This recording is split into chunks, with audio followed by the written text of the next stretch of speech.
নমস্কার বন্ধুরা, আজকে আমি চলে এসেছি হাসনাবাদে। এখান থেকে দেখতে পাচ্ছেন ভটভটি চলছে, ভটভটির আওয়াজ। আর এটা হচ্ছে ব্রিজ, এই পারে হচ্ছে টাকি, ওই পারে হাসনাবাদের সাথে জুড়ছে।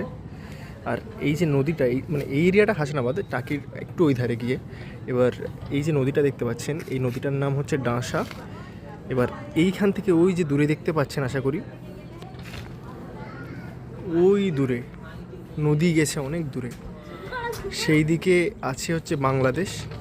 আর এই দিকে আছে কালীনগর বা বসিরহাট। এই দিকে দুটো নদী, তিনটে নদী এক জায়গায় হয়েছে, সেটা হচ্ছে ডাঁসা আর ইছামতি আর কালিন্দী। আর এই হচ্ছে এখানকার নদীটা, হাসনাবাদের নদী।